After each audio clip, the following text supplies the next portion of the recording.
I'm Cara Glass, a producer for The Advocate. We're joined by CEO and President of GLAAD, Sarah Kate Ellis. Sarah Kate, how are you? I'm good. How are you doing today? Doing well, thank you. It's been almost 2 weeks since the overturning of Roe v. Wade, and unfortunately, this is something that a lot of people saw coming. In fact, GLAAD has been raising awareness on this for a while now. And yet, for most, it seems that the outcome was still a shock to the system.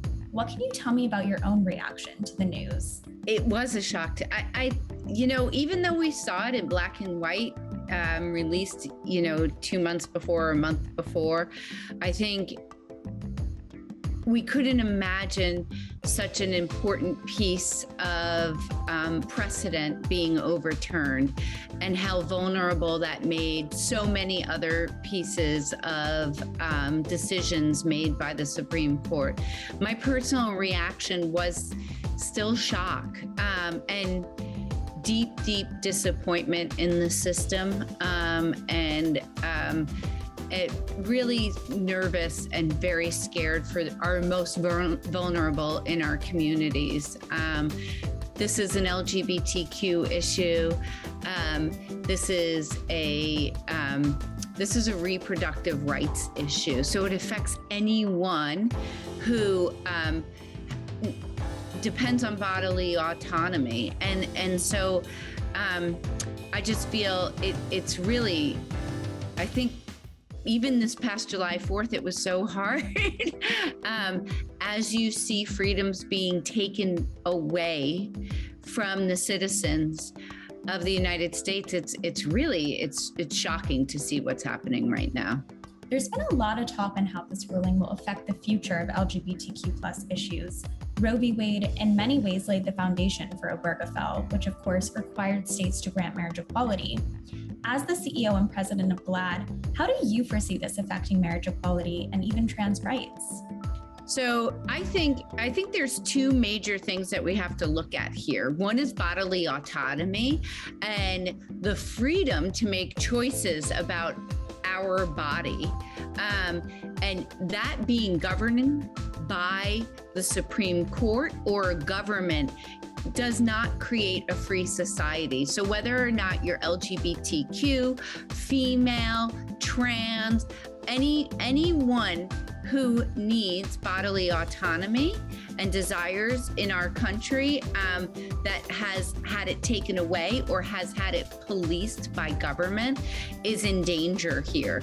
Then the second piece to it is that Obergefell is in grave danger right now. It is crystal clear. What's worse than that, though, is that the decision on Lawrence, which is the decision that said that our relationships, our intimate relationships as LGBTQ people, should not be criminalized, was decided by the Supreme Court. Thomas says that he thinks that they should unwind Lawrence and Obergefell. So I want to be really clear for our community and for your listeners that if they go after Lawrence, which would criminalize being LGBTQ, there is no need to go after Obergefell, because once we are criminalized as citizens and as being in our relationships, so my wife and I living together with our 2 children becomes a very different experience and becomes an illegal experience actually in this country. So whether or not we're married is irrelevant at that moment in time.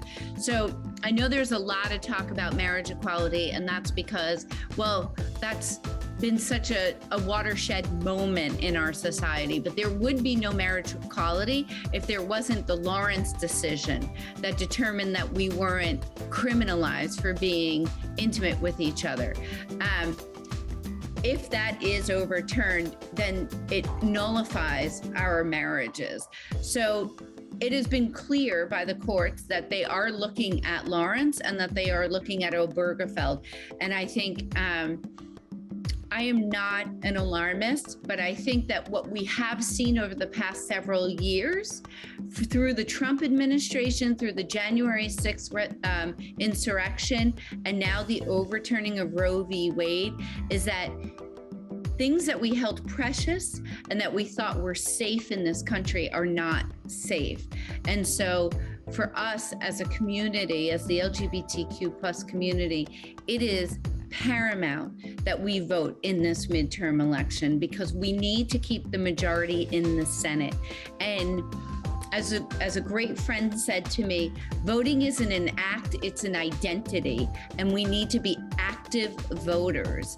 And so I think that that is one thing that we can all do in the near future, along with donating to abortion access organizations that were going to help the most vulnerable women get access to abortions as they need them, but also is really about voting.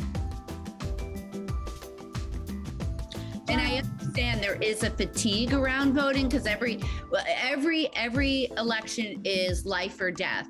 And unfortunately, in this country right now, if you're marginalized, that's the case. And so not only do we need to show up, but we need our allies showing up as well. Well, I wanted to touch on that a bit further, because this overturning really does seem to be a wake-up call for many. So in addition to donating, in addition to voting, what is the call to action? How do we move forward?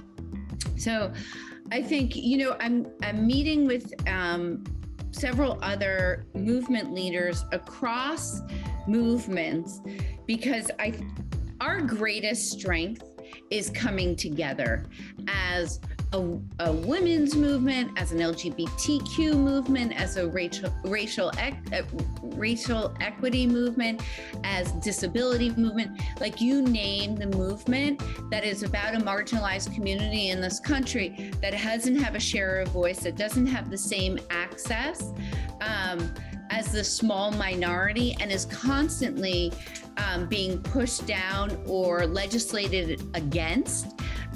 The voting movement, we need to all come together and create a comprehensive intersectional plan, because it's all interrelated. You cannot pull these apart. The challenge has been is that we are siloed, and we have been siloed because there's such need and urgency within our own community that needs to be prioritized by someone, right? But I think that we can have a short-term silo approach with a long-term intersectional approach. And I think that will create the movement and the momentum that we need to continue moving forward. I look at this as also, many of the greats who led the way for us have said in the past that this is not linear, that progress isn't linear. And it's true. And we're in one of those moments where I call it the slingshot effect. Like you come back, you get pulled back to move forward in an extraordinary rate.